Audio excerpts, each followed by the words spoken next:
I'm more comfortable off the camera. I'm more comfortable writing articles and stuff. Mm-hmm. But don't get me wrong. Like having that what was it called? It's not Dancing with the Stars. It was something like that. Shall We Dance? Mm-hmm. It was fun. It was an experience. It kind of freaked me out because Donito booked me for it. Uh-huh. He had called, and then he didn't tell me everything. He goes, I booked you for this show. And I said, okay.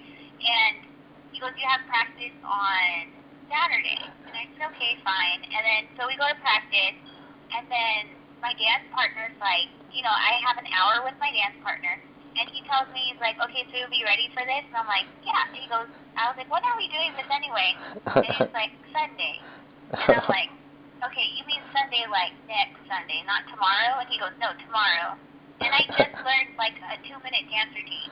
And it's not like a whole group, it's just me and him. It was a pairs thing. Yeah. So I'm looking at Donito like, okay, when I said I'll try it, I didn't mean like feed me to the lions, because I didn't know what I was getting into.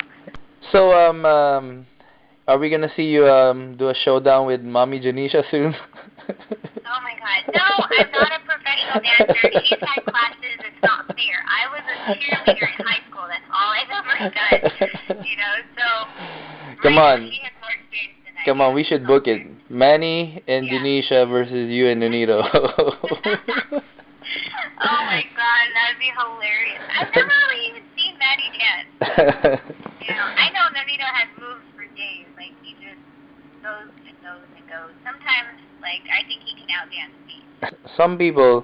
There's been people who misinterpret your role in Donito's career. So what exactly is your role in Donito's career? My role is to be his wife.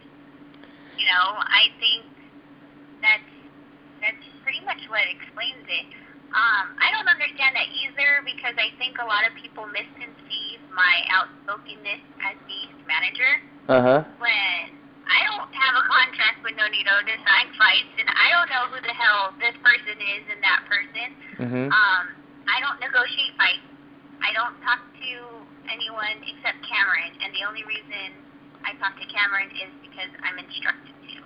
Donito doesn't like dealing with phone calls and stuff, and he'd rather have me talk to Cameron, get the details, and then tell him in 2 minutes what the entire conversation consists of.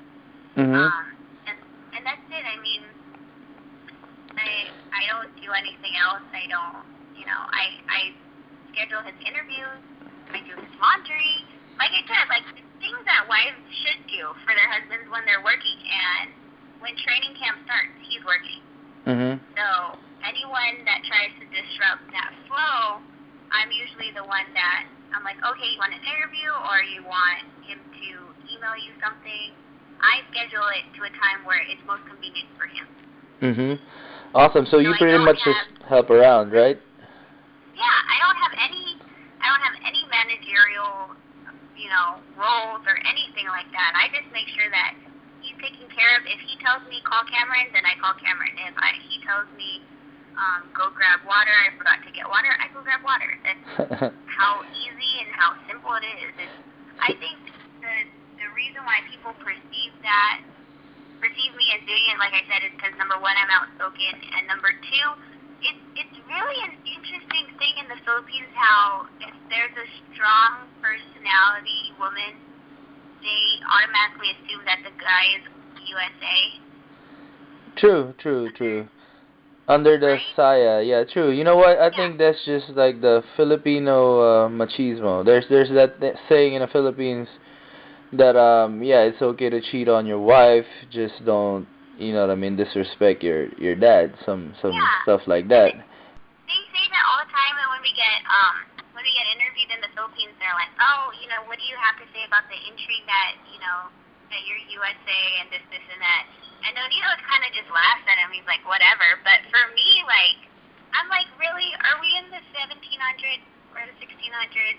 I mean, we had a woman president for how many years? I think the entire country was USA. Do we have a problem with it? True. You know what? I mean? I think it's just insecurities of certain people, like certain guys are intimidated by strong willed and outspoken women, and that's what it is. And yeah, you know what I mean. That's why it's a good thing that you're clarifying all of this right now, because yeah, I mean, even some people have gone as far as saying that you dictate who Nonito fights next. And I think that's Oh actually. yeah, I remember that. That's lovely.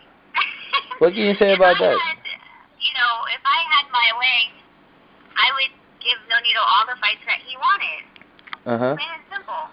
I mean, I'm not Top Rank, so I can't do what, Top Rank wants to do, and I understand that it's a marketing aspect and a business aspect for Top Rank, but I know my husband wants to get a belt in every division, and I know he wants to become undisputed. And if I was making decisions, then that would have been done, Yeah. But I have no say in anything like that. I do what he tells me to do, and if I have an opinion that, like Raphael Conception, where I want to mouth off about how he's retarded, then whatever. Okay. So anyway, on a different note, I mean, I know you guys are tight with Aquinos back in the Philippines, because I remembered Donito did that tribute for the late great President Aquino, which somebody actually said something different during the telecast, but yeah, talk about politics in the Philippines. Have you been keeping up with it? We've been keeping up with it. I mean, how can you not when, Manny's running for congressman and stuff like that? I mean, everyone was on their toes to see if he's going to be announced as the new honorable congressman, for his next ring entrance. So, but despite that, when we only left the Philippines because we thought he had a fight in May, and if we didn't leave, then we would have been able to back the Aquinos as much as they needed us. I mean, they adopted him after he dedicated this fight in August, and that adoption wasn't something that Nonito, expected, thought huh? was anything. He didn't think that they were gonna do that. Mhm. He gave his respect to their mom, and that's where he thought it was gonna end. But he got adopted, and it was really heartfelt for him because of the fact that when he was in the hospital with dengue, Mhm. and no one from his family called to offer blood, the adopted family called. Chris Aquino called. Can you imagine saying that Chris Aquino gave you blood? Pinky, all of them, they all called and had spoken to him on the phone, supported him when he was trying to be on celebrity duets. Like, it was really an emotional time for him because for someone that, he didn't really know, and for them to really reach out to him when he was, 5 days in the hospital not knowing whether he needed a transfusion. Mhm. He really took that to heart. So when Noy decided that he was going to run, Nonito did everything that he could. He Facebooked his fans, he Twittered everyone to support, and he respected everyone's views too. Like, if anyone decided, like, no, I think that, that Villar would be a better candidate. He didn't talk down about any of them. He didn't argue with his fans. He just said, okay, well, that's your opinion. I'm just letting you know that that my support goes to my kuya. Mhm. So it was really good, and it was cool because I ended up making an Aquino purse in my line. It's called Beer Culture. Mhm. And we got to see that. Huh? We have to see that. You made you designed your own purse? Wow. I didn't know you do that. Yeah, I designed it. Well, I have me and my partner's she makes purses, and I'm basically the marketing head of the company. And I long ago, about the time that Noy decided that he was going to run, I decided to make a purse. But the thing is, with these purses, they're all wooden, not scratch resistant, but they're all hand painted. So it took time in production. It took about this long to actually see a product.